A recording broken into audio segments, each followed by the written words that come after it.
right, I welcome you to another episode of Seeds of Music on this Thursday morning.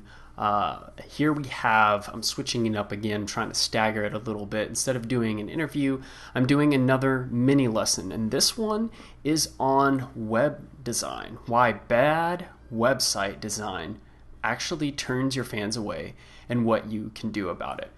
Now, first thing you're probably asking yourself is why would this be important in the first place? Well, first of all, you are going to be judged first off on whether or not you have a website at all, because a fan's gonna, after they see you at a show and they go to search you on Google, which is inevitable, or YouTube, you want to have your website pop up in those search results, and they're going to click on that website to either learn more about you by reading your bio, or maybe they listen to a few of your tracks on YouTube and they want to look at photos that you might have on your website or other videos that you maybe have. Just they're going to your website to learn more about you. And if they land on the front door and what they see is just completely ugly, or is like the layout's all screwed up and it's hard to navigate, and there's just a lot of bad design to it, they're going to judge you based upon that. Either that they're going to make the judgment that maybe the rest of your music isn't as good of a quality, but more importantly, they're going to judge like how serious you are with your career. That they may have liked your music, but you might not be serious enough to make a real career of it. Okay, and the whole point here is to stand out amongst all the noise that you're competing with, because there's millions of other musicians on the internet competing for attention, and there's some things that you just have to do. It's like the standard, just to even level the playing field, okay? Just to level the playing field between you and the other musicians that you're competing for attention for, that you have to have a website with good web design. That's going to put you ahead of a ton of musicians, but it's going to level the playing field with a lot of the musicians who are serious about it and are getting on the ball with that. So research shows that if you have bad website design, it damages people's trust, because they look at something that's not, hadn't had the time and the care to put it together. They kind of wonder, well, can I really trust this person? Is this person serious? Is this person dedicated? And you may think, well, the music should speak for itself, and you may think, well, I put a ton of time and attention to detail and blood and sweat and tears into my music. It shouldn't really matter what my stupid website looks like. And the truth is, it does matter, because it's not just your music, but lots of other things that are related to your music career that all work in tandem with each other. So if you have one element that's like it's like a chain, and you have a weak link in that chain, and everything else comes crashing down. Like the chandelier just falls from the ceiling simply because you didn't give professional time and attention to this one element, and that will damage the fans' trust. But also just having a great, easy to navigate layout, where people can find what they want to find really easily, makes them more satisfied with their experience. Because remember, they might only spend a couple seconds, just 2 to 3 seconds on the front page of a website, whether they decide they're going to click on something and go deeper into the web pages on your site, whether they're going to click that about button, or click that store button, or click that media navigation link to go look at your music videos and your photos. I mean, that decision happens just in 2 to 3 seconds. So you want to make sure there's a layout that makes them feel comfortable and satisfied, that they're actually going to take more time out of their day to learn about you, okay?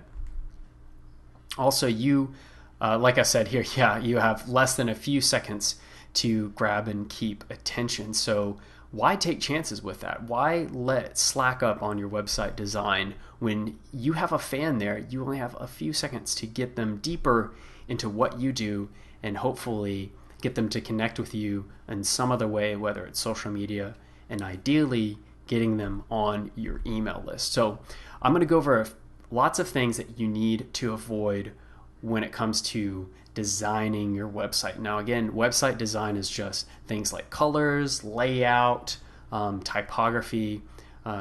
Typography is basically the type of fonts that you use, this, and how they're spaced apart from each other, letter spacing and whatnot. But I'm going to keep it real simple here. So things to avoid. You need to avoid text that's hard to read. You can notice that what I've typed here on this presentation, on this mini lesson, text that's hard to read. Well, that shouldn't be hard for you to read. It's not hard for me to read because I've made it large enough so that it's just easy, but it's not too large, but it's not too small. Okay. Particularly, you want to watch out for serif fonts. Okay. The thing about serif fonts is serif fonts have the little embellishes on the tip, like you see on the tip of that F. There's like a little embellishment, or on the tip of the S. I mean, those are really great for printed reading. However, the easiest type of fonts to read online are sans serif fonts. So you can see what I've typed out with serif fonts for reading. That's done with a serif font. Below that, where it says sans serif fonts are easier to read, that's typed out with a sans serif font. So just keep that in mind. Don't try to be too clever with, like if you have a bunch of text that, this doesn't necessarily have to apply to titles, okay? You can bend the rules a little bit there. But for the text itself, like if you were writing any kind of blog post or short article, or even 3 lines of text, just make it easy for them to read. Another thing is colors. Make sure there is enough contrast. As you can see, I chose a color that does not contrast enough with the background, so you can't read it. And a lot of this stuff might seem like common sense, but I see this mistake happening all the time because people want to be, they think, oh, I'm going to be different, I'm going to be clever, and you got to know the rules before you can learn how to break them. This one is really bad. It's the clever colors that are really just freaking ugly, and they hurt your eyeballs when you stare at them. Mostly this comes down to colors that I think go better with the Toxic Avenger comic series than actually on a website. The bright green, I've seen bright pink before, bright purple. Probably the worst was like bright pink, like neon pink on a background of like purple or something like that. It was hurt. It was painful. It was a painful experience. Needless to say, they're only there for 2-3 seconds. They're going to run away screaming. The next is excessive highlighting. I'd like to think that I wouldn't highlight anything at all, especially if it looks like the example that I have here, because that just looks that just reeks of like salesy, skeeziness. If you're going to highlight something, just try using bold. Try using a bold font format instead of highlighting something if you want to emphasize anything on the page or anything within your text. So moving on, we're going to talk about small fonts. All right, don't use fonts that are too small. You might think, oh, okay, well, I can read that if I squint or lean forward, but don't make it hard. Make it easy. Use at least 14-point fonts. Now, however, certain fonts are naturally smaller, so you'll want to go higher for that. But if you start off with Times New Roman at 14 points, that's the general size, I think, the minimum that you want to go with, especially because a lot of people will be browsing to your website off of mobile devices, and they might have Retina displays and they might not have Retina displays. So you just want to make sure that that's easy for them to read.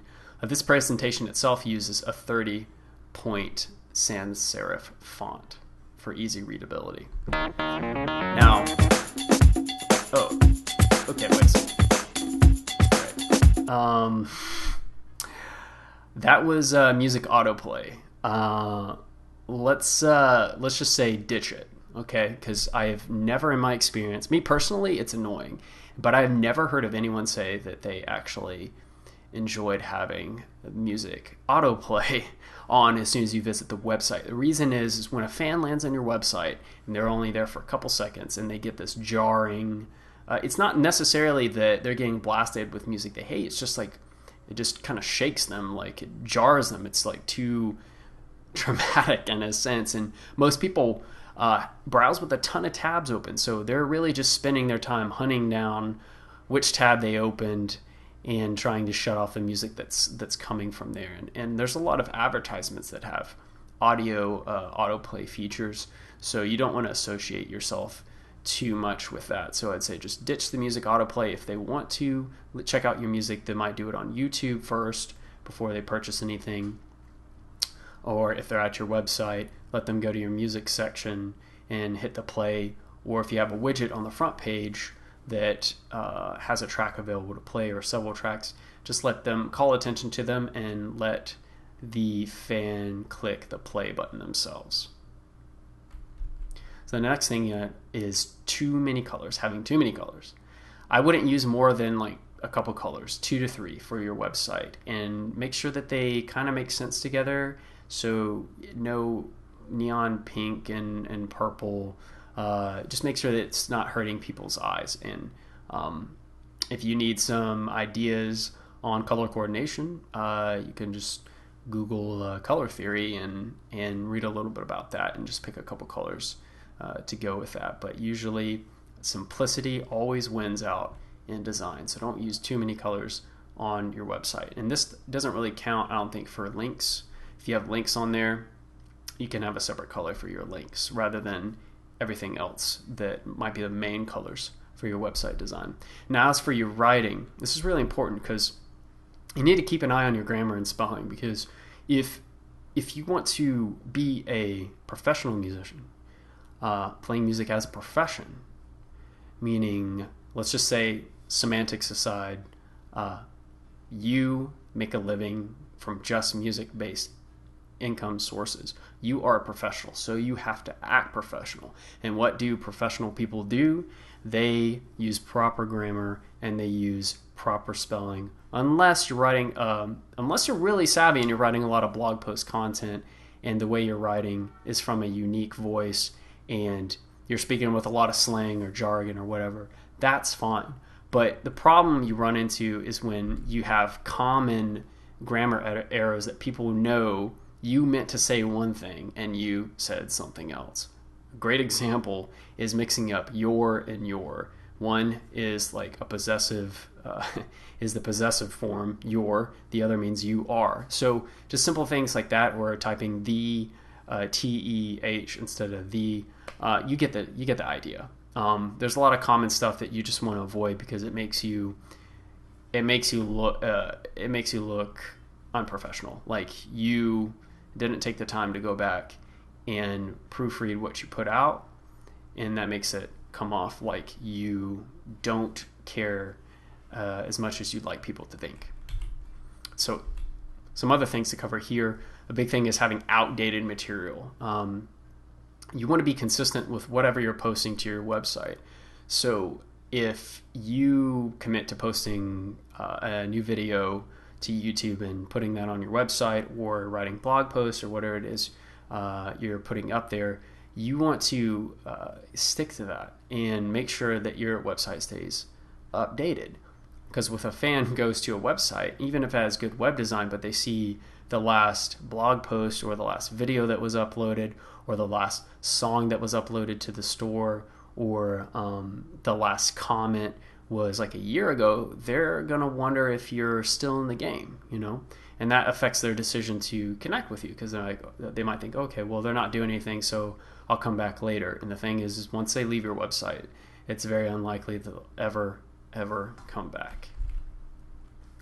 Another thing is having just poor quality photos and videos. I understand we're all cash strapped, but you need to have a bit of the entrepreneurial hustler spirit, where you're going to go out, hit the floor, find your connections, find people who can shoot better photos for you and better videos, and get as high quality stuff up there as you can. If you make do with what you have, I understand. If you can't swing it, just get whatever you have up there, but always be looking towards replacing that with something of a higher quality. But get started, nevertheless. Here's a great example of the worst website in the world, almost the worst. Actually, the worst website in the world, I think, is www.theworstwebsiteintheworldever.com. And guess what it has as soon as you load it up? It has an autoplay of a MIDI version of Hey Ya by Outkast, which I was actually enjoying listening to that, but only because I'm a little weird. So you can tell right there, if they're going to put that on the worst website in the world ever, then that's definitely a bad design mistake. This example here is just MrBalls.com. I came across this just by searching for worst websites, and yeah, it's atrocious, definitely. So take a second to look at this and just tell yourself, well, why exactly? What's wrong here? And if you can name at least five, at least 3-4 things, I'd say you're on the right path to bettering your own website. So the last thing I want to mention here is that, and this is actually one of the most important parts of this design, is your website has to have an overall purpose. And yes, you're going to have videos posted there, you're going to have photos posted, you're going to have show dates posted, you're going to have your store connected to there, whether you link to have your own indoor store within your website, or maybe you have a Bandcamp that you're going to link to. You need to have a clear direction on what you want people to do when they land on your homepage. Okay, that's the .com with nothing written typed past the URL. They have to have a clear direction on what to do next.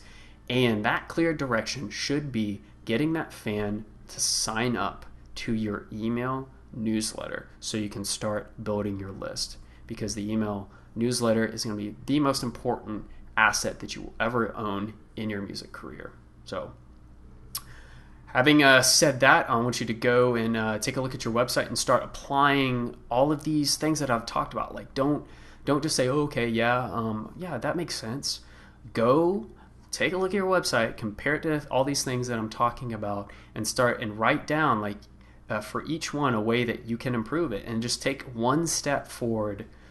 Then tomorrow, or even tonight, I say tonight, just take one tiny step forward to getting your website designed just a little bit better.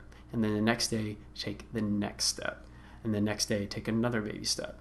And pretty soon, within a week, you're going to have a drastically improved website. But the worst thing you can do is say, I'll get to it later. All right? So good luck.